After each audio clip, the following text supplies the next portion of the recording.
Good morning.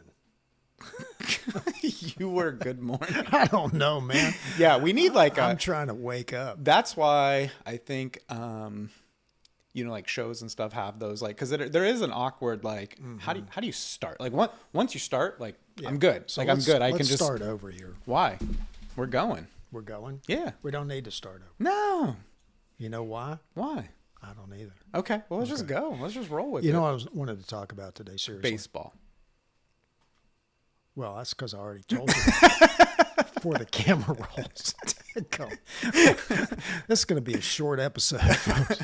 No, I want to talk baseball. You know, number one, the Hall of Fame just voted in a guy named Jeff Kent from the Lifetime, the old school guy. So Jeff Kent. I don't really know anything about Jeff Kent. Do you?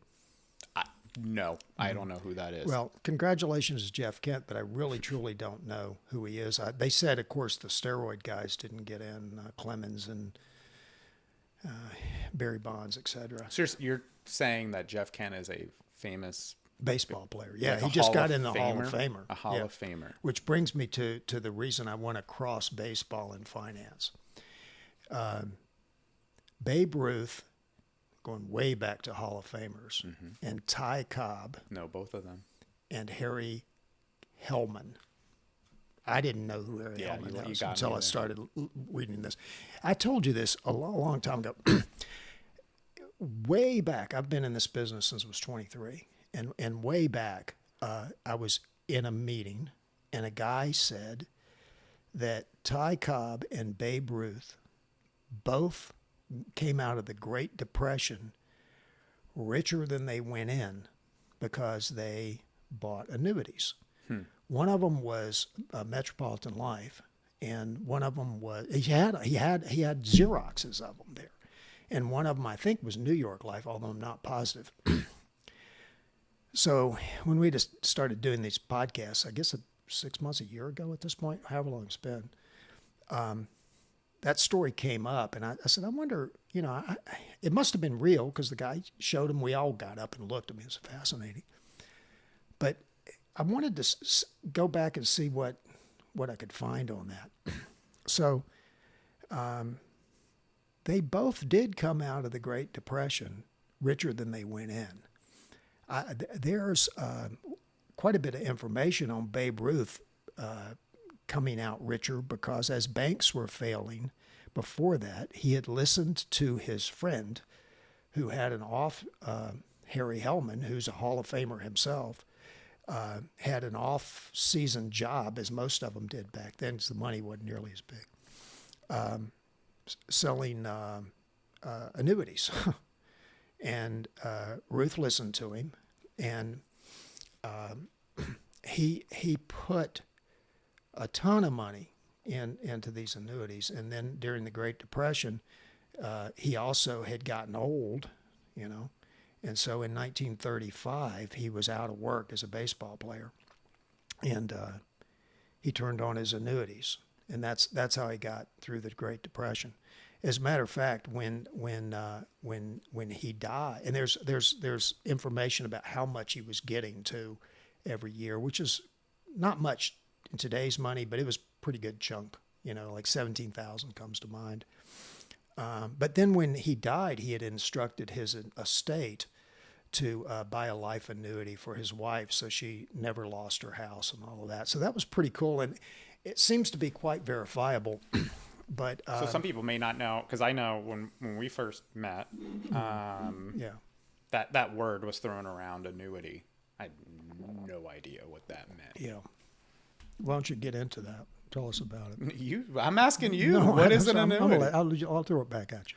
Okay. Well, so then I'm going to have to go back even further and say, this conversation, interestingly, makes me slightly uncomfortable because we're two financial professionals talking about an annuity. Yep. And so there's part of me is like, do I even want to dive into this? I know. But I hate that. And it's because that there's been there's dogma around it, right? Yeah. It's almost like you have to be on either side of it. Like, are you a pro annuity guy? Or are you an anti annuity guy? Right. And it seems like whenever I watch talking heads talk or financial experts or whatever, there's a side like I hate annuities or there's some kind of a pitch like I'm selling annuities and that's what I'm, and so. You know what I'm saying? Absolutely. So it's like even saying the word, I'm like, oh no, am I going to paint myself into like one of these camps? It's a derisive. Yeah, it is derisive and it's dogmatic. It's almost like there's like do you pray to the annuity of religions? Are you are the religion of annuity? Or anyways. I think that's absolutely ridiculous. And the reason I think that is because it's a tool. It's a financial tool. It's like we don't get that. We don't talk like stocks. We don't talk about stocks like that. We don't talk about bonds like that. There's places where stocks are completely and totally inappropriate. There's places where bonds are completely and totally inappropriate. Currency, every single financial tool. Banks, well, there's people talk about the huge fees in them. And there's certainly every one of those tools has huge fees or low fees, and the same things with annuities. Yeah, I mean, there's tons of facts about them like that make them, that there's pros and cons to annuities. There's pros and cons to stocks. There's pros and cons to bonds. It's just silly that I even have to say this. That some of these products we really. Well, you do because very powerful people have set up straw men. And that's how you have a radio show. And I've turned down radio show. You know that. It's a famous one, and I turned it down many, many years ago. I didn't want to do it because you have to set up straw men. Good guys, bad guys. The Lone Ranger, black hats, white hats. It does make for a better story. It makes for a better story. And if I can create an enemy, then I can create myself as the good guy. Yeah. Rather than just saying sometimes it's good, sometimes it's bad. It's super boring. It's you boring. Look at it as like it's just a tool. But I think the other part the misnomer comes from is that it is a tool that has been and can be used inappropriately. Correct. And so just like stocks. Yeah. But no, you're right. But I think you see it. And guys, we do lots and lots of stocks and bonds. And alternatives, and we do a lot of annuities. So it just depends on for if me, it's an if. For me, it's a tool, and I really view it the same way as like when I'm working on a project around the house. I'm looking for the right tool for the job. If I'm trying to cut a board, I'm not going to use a screwdriver. Yeah. You can cut a board with a screwdriver. I've seen my father attempt it. I believe that, knowing your father. Yeah. But it's not the best tool for the job. And so, but that doesn't mean that screwdriver is a terrible tool. No, it's just that it was used incorrectly. Yeah. So anyways, so I preface to say all of that to say like, I'm not trying to go down this like pro or anti annuity. But let me help you. You think I need help? I just a little focus here. But no, I'm about, and you don't know this, I'm about to explain when you should use an annuity and when you should not by using, because I haven't gotten to Cobb yet, and what I found out about him, which is fascinating stuff. But do you want to just explain just before I do that, like give me a definite, because an annuity is just a financial so what is that instrument. tool? And that's the question I asked to you that you posed back to me. Oh, I see. So that I posed back to you, then you posed back to me again. So essentially, it's an investment with an insurance company. I mean, at its core. So a lot of people, when they think about annuities, they think about income. And the way that you're talking about it, that is how it was used, right? Mm-hmm. Yeah. So they sometimes. That's how Ruth used it. Yeah. So pensions are annuities. Social Security is an annuity in that it's providing a predictable, guaranteed income stream for life. But that's not always what annuities do and how they're used. Yeah. So they can be used similar to CDs. They can be used to mitigate or reduce risk. Sometimes they have simply tax-deferred growth and nothing else. Tax-deferred growth because they have an advantage of tax-deferred. So, we don't have time to go into estate planning, the full scope of all the different types of annuities and how they work. But at their core, they're investments with insurance companies. And oftentimes they have an income component related to them, although the income component is not always utilized. Right. And so that brings me back to Babe Ruth, Harry Hellman, and Ty Cobb. So as I dove into Ty Cobb, I could not find anything where he bought an annuity. I'm not saying it didn't happen because I saw it. Okay. And What? I saw a copy of the contract. Of the contract, which I mean that under privacy laws these days that. Yeah. But that is interesting. 30 years ago, there was, even in 30 years ago, there was no privacy, and those guys have been dead forever. So I guess that's why the guy had it. But in any event, I'm not saying Cobb didn't buy one, but what's interesting about Ty Cobb, he grew up dirt poor in Georgia boy, and started in the minor leagues investing in stocks. He got very interested as a Georgia boy. For those of you who don't know, Coca-Cola, which makes Fresca, which I'm drinking, is a Georgia company, right? And all of his peers were saying, stay away from Coke. He wanted to buy stock, and so he went and he took some of his earnings from the minor leagues. He made more money in the minor leagues back then than they do today. Comparatively, and he bought $300 worth of Coca-Cola stock. He then started buying stocks. He started buying something called puts and calls or something like that. He then invested in. He got interested as he toured. He would look into what was going on in those little cities where he was playing in, and he would learn about various industries. He got involved in oil. And by the time Ty Cobb died in 1961, he was worth, just in his stock and bond portfolio, over $12 million. He was being interviewed by, I think, Ted Williams, another Hall of Famer, and he was like, do you really, have that much money? And Cobb just laughed and said, we hear you have $12 million or whatever it was. A couple of years before he died of prostate cancer, by the way. Get checked, guys. He said that, that's not enough. He's got more, So Cobb was an interesting cat. He was evidently a brilliant investor. And he was also known for his philanthropy. That if a ball player or even somebody he didn't know got into trouble, he would fix them financially. He'd bail them out, pay their medical bills, and all that kind of stuff. He also carried, back then, you had stock certificates, you had pieces of paper, and he was known for carrying about $1 million in a satchel pretty much everywhere he went. Why? Well, I mean, I don't know. He was an eccentric cat. Yeah, that's so weird. Yeah, he was an eccentric cat. So what was interesting in the dive is back to what you were saying about annuities. Ruth's friend Harry Hellman did him a big favor because he used annuities for protection of his assets and to provide income in his retirement, and then to provide income for his wife when he passed away.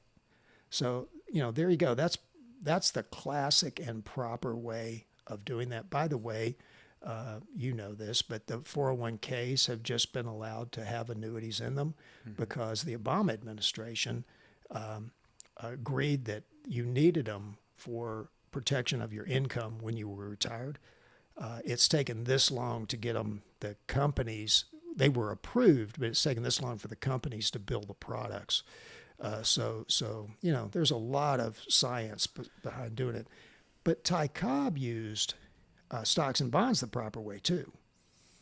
He grew up dirt poor, literally dirt poor, and built his wealth through stocks and bonds.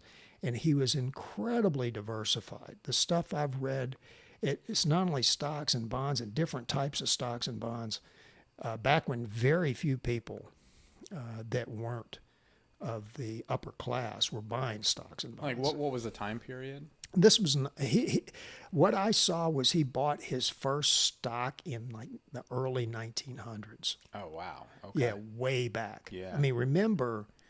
So this wasn't common. I mean, I don't know. No. But it wasn't commonplace. Like it's not like it is today where A mutual fund that, didn't exist. Yeah, That's how far yeah, back that yeah. was. Mutual fund. I don't remember when the mutual fund first came about, but that was way back. This wasn't a way that you built wealth. No, Yeah. and then he also bought in a lot of these small towns. He was buying land, usually raw land, which is very risky, by the way. There's no property. I mean, if there's no building on your land, it's a much different proposition than if there is. Mm-hmm. But he did very well with that over time too. Bought California, Nevada, and Georgia land, so he did well. But he used it properly too. Now it's also fair to say now he lived a lot longer than Ruth, but he was a much richer man because of his stocks and bonds. Ruth did well, because he went the safe route. So it was just fascinating to me. But the safe route at a totally different time. I mean, yeah, because he went. You'd mentioned the He was- Great he was- Depression. Yeah. he was out of work. He was no longer a baseball player in 1935, literally the middle of the Great Depression. So he had made the right decision. My guess is, and this is just pure guess, based on assuming the speaker was telling the truth and seeing that annuity, that Cobb was so well diversified, he probably had an annuity. It may have been 2% or 5% or 10% of his portfolio. My guess is he did because he bought every dang thing. But he was fascinated by the subject. He was very good at it, really brilliant at it. Do you think that they got lucky, or do you think Who? Babe Ruth, Ty Cobb? Explain what you mean by luck. That's interesting to me. Well, I mean, do you think that they were it was really well researched and they knew exactly what they were doing, or do you think that they right time, right place? Best I could tell is Ruth had also grown.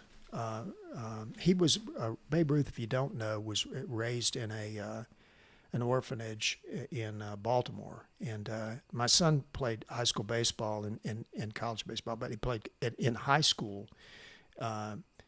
We were at a field in Baltimore, and I went up to smoke a cigar above the field, which was down there, and there's a building behind me, kind of a gray stone building, and a guy walks by, a local, and he says, "Hey man, you know where you're standing?" I said, "No." He said, "Well, the spirit of Babe Ruth is looking down on the ball field." He said that right there in Baltimore was where he grew up. So it was in that orphanage, and he had some father there that took interest in him and got him into baseball. So where was I going with that? I don't know. My question was, do you think that they got lucky? Or Yeah, I mean, I think both of them were like, I've been poor and I don't want to be again, and I think it was two different points of view, and I think we see it. I know I see it. Is somebody comes in and they go, "Man, whatever you do, do not lose my money." Like Will Rogers said in the Great Depression. Lately, I've been less concerned with the return on my money than simply the return of my money. Yeah. And I think that's where Babe Ruth was coming from. I think he also, and we all have to do this, we have to trust somebody. And he trusted his friend Harry to do the right thing, and Harry did. I mean, to some extent, that is true. But I do think it's important to say, you should not take any of these things lightly. They are, right. It's a complicated subject. And that, to your point, that's where some of the trust comes in. There's only so much understanding that you're going to be able to achieve.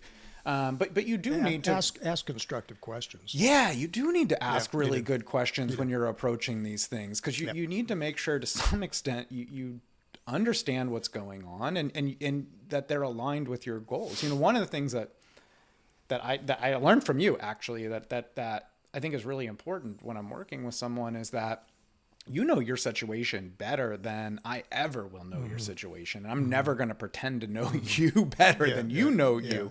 So it's really important that because you, to your point, use two different people, two different worldviews, plays a big part in the equation, right? Like who Babe Ruth was and what he was after and what was important to him factors into his decision making. He wanted to maintain a lifestyle. He wanted to make sure his wife, who he loved dearly, maintained a lifestyle.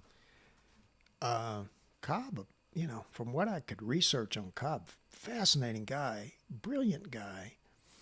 So he had probably a level of understanding of finance and a level of interest that Ruth didn't have. Well, winning looked different to them too, potentially. Yeah. Perhaps winning looked different. Winning is amassing a whole bunch of money and leaving a whole bunch of legacy, and winning could look like making sure that I'm really secure and that I lay my head on the pillow and know that I've got something. Winning can look different for two different people, and neither is right or wrong. Not wrong. You just got to know what your goals are, and you can have a mix of it. Like I say, my guess is Cobb, as a safety net, had an annuity or at least maybe, one or two, maybe. But or some other safety. But I mean the facts that I've seen says he did. But I'm more skeptical on that. Yeah, but I mean,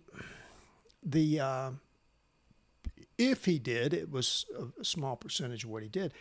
But he was asked in the last years of his life, he died in 1961, what legacy do you want to leave? And before he said baseball, he wanted to say that I was a great investor. So it was important to him. Yeah. It was an extension of the, sports guys love to play games. He was still competing. He was just competing in a different arena. Yeah, he was competing. You and I both know, we're going to drop a name here. We both know Fran Tarkenton. And I wouldn't say that. Yeah. Well, I know him. Yeah. You know him too, but I know him maybe a little better. And I'm not saying his best friend, but we've worked together a bit for years. And so I asked Fran if he would speak to my a little league travel team that I was coaching. So we got on a laptop, and I told the guys, number one, if you're going to be on the call, look up Fran Tarkenton. Don't get on a call with this guy and be an idiot, which 12 and 13-year-olds tend to do. And one kid, Ross Lippy, if you're out there, I hope you're doing well. And a smart guy. And Lippy asked this. He said, Mr. Tarkenton, I saw that you had done really well in football and that you had done really well in TV and as a sportscaster, and then you'd done really well as an investor. You're in business. What did you like the most? And Fran got really quiet. And he said, business. I like business the best. And Ross says, why? Why? That's a great follow-up question. Let's get to the heart of it. Yeah. And he said, because I can do it longer and the stakes are higher. And I can help more people. If you know Fran Tarkenton, he's all about helping people. So I have a feeling Fran Tarkenton and Ty Cobb probably are two peas in a pod. Super competitive people like the game of business. But man, from the Ross Lippy question, I think, not to completely take a turn here, but man, that gets at the heart of, as you're looking at yourself personally, that's the question that you should be asking yourself as you're doing your financial planning. Like, what do you want to do with your retirement? What was your favorite part of your career? What do you look forward most? But then that brilliant follow-up question, why? And then just continue to ask why until you get at the heart of it, because ask yourself why.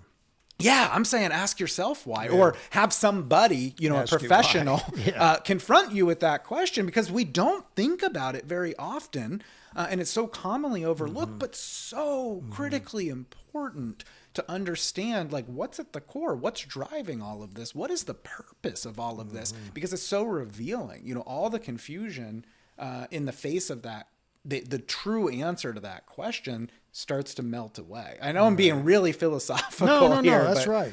But do you understand what I'm saying? Yeah. It's like, yeah. No, I think that's I think that's actually really, really. And I guess it's a shameless plug in a way, but that's what we've trained to do. That's what we've done. I guess both of us pretty much our whole careers, although my career is longer than your career. You do win. So far. You do win. So far. But is to ask people the questions and then also know what tools to use in what circumstance. Because a lot of times, whether it's the mix of stocks and bonds and alternatives and do you need an annuity? Are you more of a Babe Ruth or are you more of a Ty Cobb? And if you call us, guys, tell us that. You can start there. I'm more of a Ty Cobb. I'm more of a Babe Ruth, and we'll know exactly what you mean. But yeah, I mean, that's what we do is help people get through those questions and retire comfortably. Hopefully help them retire comfortably, even if God forbid, another Great Depression hits. We almost hit it in 2008. Yeah, and I would say, just taking it a step further, my goal is beyond comfort, but really trying to help the people that I'm working with really live to that full potential and achieve what it is at that core, figuring out what that core why is, and then figuring out how to accomplish that so that they can have a really fulfilled life that's not just financially secure, but that is also emotionally well. And I think for me, that's super critical, is that we find that balance between financial stability and emotional well-being. Tell me just briefly, because I know we're coming up. Yeah, and I know that's going to maybe do a whole thing. But just tell me about emotional well-being or the balance between the two. Yeah, so I think that a lot of times when we think about financial planning, we really skew towards the financial stability. Save. The more that you save, the better, right? The longer that you work, the better. And on a spreadsheet, that's true. But it continues to be true. So why stop at 65? Why not go to 70? That's better than 65. Why not go to 75? On the spreadsheet, 80, 90, 100. Why ever? It's actually financially better if you never stop working, technically, right? Yeah. So and that you eat beans and peanut butter rather than that's definitely caviar and steak. 100% and especially don't eat it in Italy after flying first class. Right. We could cut down to all the bare minimum of what you absolutely need, and it's maybe 100 square foot roof and, food. Yeah. That's something that's technically food. Yeah. So, I mean, we can keep expanding that. I have a 1983 Chevrolet Cavalier. Now, most people aren't going to that ridiculous because at least there is some level of awareness that some emotional well-being is important. But I think sometimes we focus too much on the financial stability, which is incredibly important. Yeah. It's a really important area. Because if you're not financially stable, you're not going to be emotionally stable most of the time either. Well, I think you can skew the other way. Yeah. So you could skew all the way to emotional well-being and just live it up, the YOLO mind style, like I'm going to die tomorrow. And I think that's equally as bad. But I think that we often look at that as bad. Like we know that's bad, but we don't look at overextending financial stability categories. So we help, a lot of times, most of the time when we're meeting, that's what we're looking for, is making sure that the products and asset allocations that we've put together help you meet both your financial stability and your emotional stability. So we're attempting to. Is that right? Yes, but like beyond just the products, I'm going beyond the product and saying like, is what we're designing and what you're doing supporting what matters to you at your core? Yeah. And sometimes that means encouraging people to spend a little bit more money, to throw that party for their, grandmother and bring all their family together because they can afford to do it. And it is at the core of what really matters and is important to them, so it could influence, how the estate plan looks or decisions around taxes or, there's lots of different things that it can, without having a core example, it's hard to say exactly. Can I end on this? Talking about the Beverly Hillbillies.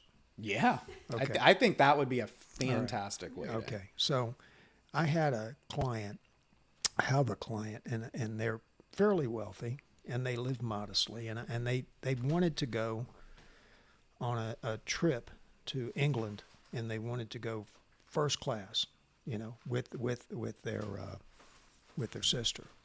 And although as their planner, I kept saying, you've got enough money to do this, emotionally they didn't understand that. Mm-hmm. And so I said, did you ever watch the Beverly Hillbillies? Well, yes. Anybody my age, it was the number one show on television. We all watched it. I said, there was an episode where Granny was out back, the grandma, she's out back. She's stirring soap in a black cauldron. So she's making soap. Mm-hmm. Jed, the family matriarch, they're oil rich, said, Granny, what are you doing? She says, I'm making soap. And he says, Granny, we're worth $400 million. This is the 1960s. She says, I know that, but if I waste our money on things like store-bought soap, how long is that money going to last?